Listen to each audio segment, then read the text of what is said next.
नागपुर में KHL परवाना memorial trust की ओर से वार्षिक एसोसिएशन का आयोजन किया जा रहा है। 19 दिसंबर को जस्टिस के चंद्रू संविधान की रक्षा जैसे ज्वलंत विषयों पर मार्गदर्शन करने वाले हैं। तो आप सबको परवाना ये वर्ड का मतलब पता है। परवाना मीन्स हु इज परवाना एंड व्हाट इज परवाना, I did not tell you. ये जो परवाना भवन सदियों से जब हमारे बर्धन साहब थे तब से वो active trade union nerve centre जो था हमारा, तो वो परवाना भवन हम वो शख्स के नाम से रखे, कॉमरेड HL परवाना। वो खुद उन्होंने पूरा बैंक एम्प्लॉयज़ की सेवा की, खुद शादी भी नहीं किया। और आज जो अब not only newspaper employees and working journalist hardly need his introduction, क्योंकि परवाना जी ये वर्किंग जर्नलिस्ट के और न्यूज़पेपर एम्प्लॉयज़ के ऑल इंडिया अध्यक्ष थे। और मैं उनके बारे में आज बोलने का सवाल पैदा नहीं होता क्योंकि आज वो प्रसंग नहीं। लेकिन परवाना जी का डेथ जब हुआ तब दिल्ली में एक भी अखबार निकला नहीं, और ये हिंदुस्तान में दूसरी बार हुआ। पहले बार जब हमारे पूर्व प्रधानमंत्री पंडित जवाहरलाल नेहरू गए, और दूसरी बार परवाना जी जब गए। उसके बाद और उसके पहले नेता आए नेता गए, न्यूज़पेपर इंडस्ट्री कभी बंद नहीं रही, थैंक्स टू कि उनका जो ऑर्गेनाइजेशन था newspaper employees and working journalist का। वैसे आप परवाना भवन इनको भी जानते हैं। परवाना भवन का एक्टिविटीज़ हमारे सब परिचित है।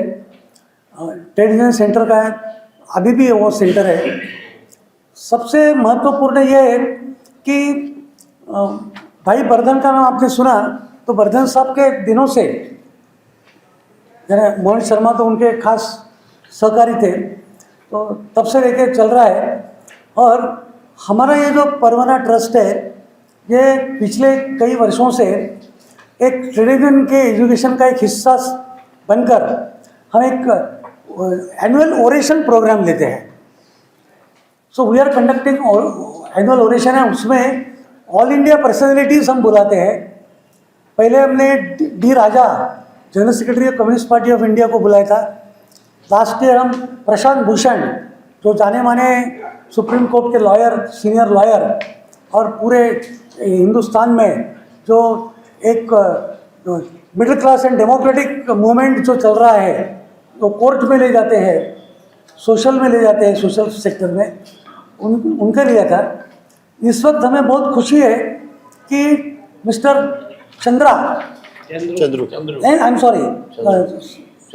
चंद्रू, हमारे जो के चंद्रू, ये मद्रास हाई कोर्ट के जज थे, अभी रिटायर्ड है।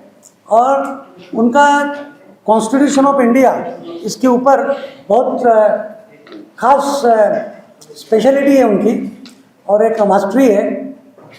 और वो सब्जेक्ट जो उन्होंने चुना और हमने दिया, तो सब्जेक्ट इज जैसा आप सबको दिया है, why do we need to defend our constitution at this hour. अब ये इसमें गागर में सागर आ गया।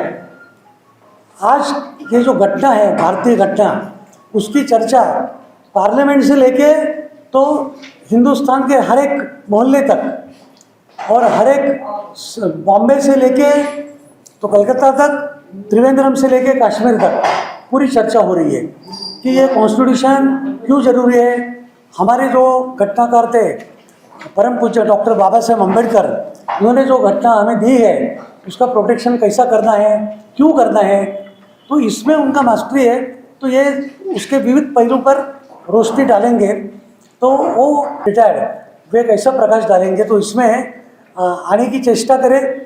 उसमें बेनिफिट उन्हीं का होगा कि जो आएंगे उनको सुनेंगे, कॉन्स्टिट्यूशन को समझेंगे, और क्यों इसका अमल होना चाहिए, अमल कैसा नहीं हो रहा है, गरीब लोगों के बारे में क्यों अटेंशन बराबर नहीं हो रहा है, ये सब पहलू डालेंगे। तो और आप लोगों से हमें ज़्यादा उम्मीद है, बिकॉज जैसा मैं at the cost of repetition, the working journalist and newspaper employees, they were the part and parcel of the middle class employees movement at that point of time। और उसमें हमारे परवाना जी एक बहुत बड़े पद पर थे और उनके जरिए जैसा उन्होंने बैंक एम्प्लॉयज़ की संगठन बांधी, वैसे उन्होंने रात रात न्यूज़पेपर एम्प्लॉयज़ का भी संगठन बहुत मजबूत किया। आर्टिकल 368 के तहत घटना में अमेंडमेंट कर सकते हैं। पूरी घटना कोई भी सरकार बदल नहीं सकती। तो क्या परिस्थिति है, क्या कारण है, क्या उनकी नब्ज है सरकार की कि किस हद तक, किस लेवल तक इस घटना को बदलाने का उनका इरादा है। कोई भी सरकार ये कभी बोल नहीं सकती कि मैं घटना बदला रहा हूँ, किंतु उनके एक्शन से प्रतीत होता है कुछ तो भी वो चेंज करना चाहते हैं। मेन स्ट्रक्चर में, उसके सोल में, उसके प्रियम्बल में कोई भी सरकार शायद इतना करेज नहीं दिखाएगी, किंतु इंटरनल कुछ बातें ऐसी है जो उन्हें करना उनके दिमाग में है ऐसा कि अगर इस चीज़ को किया कर सकते हैं। जैसा कि ईज ऑफ डूइंग बिजनेस के अंदर में लेबर लॉज जितने भी हैं वो उन्होंने अभी पूरे डिफरेंट कोर्स लाया है। 1976 के अंदर आपको मालूम होगा कि मिनी कॉन्स्टिट्यूशन टाइप अमेंडमेंट इसमें हुए थे।